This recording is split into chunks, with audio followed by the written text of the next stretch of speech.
I have purchased a number of WEN tools over the past year or so, and you know what? I thought I should talk about them.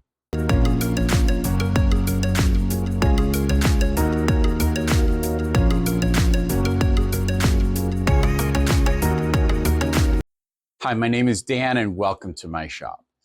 So for these reviews, I am not going to do unboxing videos. I'm not going to do first impressions videos because I don't think those are really all that useful. Anybody can open a box and turn a tool on. Doesn't really tell you how the tool is going to work in the long term. This is my table saw. This is a 10-inch WEN job site saw. I have had it for a little over a year, maybe a year and a half now. So there's definitely some likes and some dislikes. Generally speaking, not to bury the lead, I'm absolutely happy with the purchase. It has done everything I asked and then some. It's held up quite well. I do have some things that I don't like about it. There's some things that I very much do like about it. And let's talk about those, okay? So when I was getting ready to purchase another table saw, budget and space required that I would have to get a job site saw. There's just no way around that. Looking at the low-cost ones, it was basically down to this and the DeWalt, which were in about the same price range. And I got the WEN for one particular reason, and that's this: outfeed support. I don't know why every single job site saw doesn't have outfeed support. It's a couple metal rods and a metal flange. It's not like it's an expensive feature to add to any table saw. And this is super handy when you're using a job site saw. It's not the end all and be all of outfeed support. If you're cutting long pieces, you need to do something else. You need to have an assistant or an outfeed roller or something. I don't cut pieces that are all that long, but just having this built into the saw is super awesome. As far as I know, currently, when I'm recording this in the spring of 2025, there is only one other job site saw that has outfeed support built in, and that's something, I think it's called the Evolution. 731 Woodworking has had reviewed it on his site. It's got actually a few more features than the WEN has that look really nice. I don't know quality-wise how good that is, but this one's done well for me. The miter gauge that it came with, of course, was complete garbage. That's par for the course with virtually every table saw you buy. I would show it to you, but I'm not sure I even still have it. I might have thrown it out at this point, and I got a replacement one for it. Comes with a riving knife and blade guard, which I don't always use. Maybe I should. Okay, as with many, if not most, if not all job site saws these days, it's got the rack and pinion fence adjustment. This, I have found, works really well. You lock the lever down, it stays nice in place, it doesn't drift. The zero indicator is adjustable, which has come in very handy for me, and I'll explain that in just a moment. The fence was square to the blade right out of the box, and it has never drifted from that every time I've checked it so far in well over a year. So I am very happy with that particular feature. What I was less happy with was the fence itself. More specifically with how the fence is attached to the guide rails. They use these little slip knots, these little locking slip nuts like that. Is that showing? Yeah, that's showing. The problem is, when it comes from the factory, they're like this. And they lock on like this.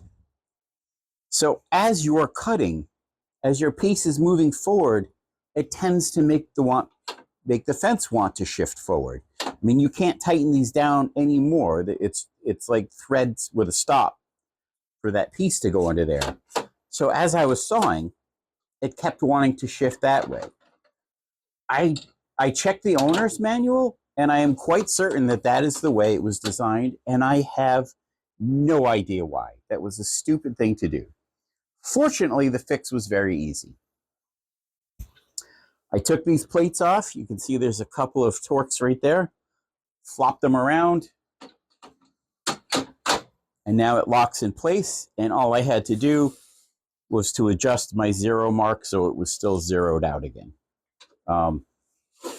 Now when I'm cutting through, it's pushing this way and keeping the fence locked in place instead of knocking it loose.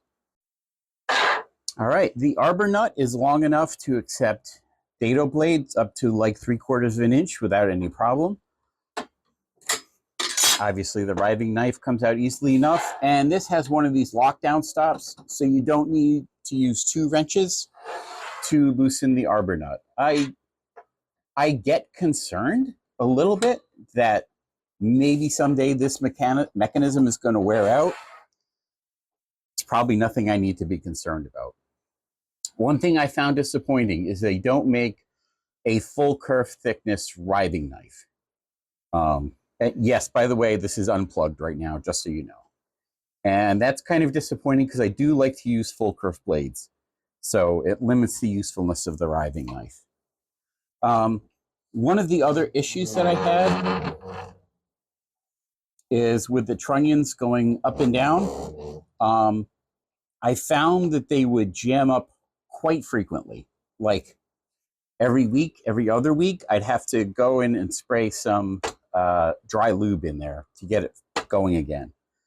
Finally, what I did is I just flipped the thing over, cleaned everything out the best I could, lubed everything up. That was several months ago, and I have not had a problem with it binding ever since. So my guess is there is some manufacturing oils or something that was in there that was gunking up with the sawdust, and that deep cleaning took care of it. The blade was very easy to square up, and as far as I can tell, it does not drift out of square. I've had to re-square it when I've had to adjust the blade angle that I'm using. I'll always like re-square it when I switch blades, just to be sure. But it hasn't drifted out of square, and man, and that's all you can ask for, right? The blade adjustments are easy enough to use. Raise and lower the blade, lock it in place, loosen this, and tilt the blade. It is a manual tilt. I would love to have like a crank wheel to adjust it that way, right and left. But that's, I think, asking a bit much from a job site saw. The Evolution one that I mentioned that 731 showed on his site did actually have a crank for that. That thing is loaded with features. But if you can get your hands on one of these, it's fine for a job site saw. I don't think there's anything particularly wrong with that. It just is what it is. So the only other 2 complaints I have about this that are not deal breakers are, one, it is fucking loud. I'm going to try and catch a decibel meter picture on here, but it is loud. Even when it's just spinning free, it is loud. Louder than the shop vacs, it is loud. So that's something to be aware of if noise level is an issue for you. It's not so much for me. I work here in my basement. Obviously, I can't fire it up at 4 a.m., but it's not so loud it's bothering anyone outside of the cellar. So that's good. The other complaint I have is dust collection. And to be fair, my dust collection setup is not exactly top rate. It's a shop vac with a dust bucket attached to it. So it is possible that if I had a better dust collection system hooked up to this, it would do a better job of catching the dust. I don't know. It gets a lot. I mean, that bucket fills up pretty quickly, so I am definitely catching a lot coming out of this. I think it could be better. It still spews a lot of dust out front under the cabinet. But again, maybe that's my dust collection. Maybe that's the saw. I don't know. I can't say. I only have the one dust collection system. But again, it's not a deal breaker. And for something in this price range, I don't expect the world's greatest dust collection. So that's my thoughts on this saw. If you're looking for a job site saw and you have an opportunity to get this one for a good price, which I got this one for a good price, then yeah, buy it. I am completely happy with it. There's minor little irritations that I've talked about here, but other than that, it's been a great saw and I have 0 complaints for the price point. All right, that's, I think, about it for this video, and I will see you in the next one.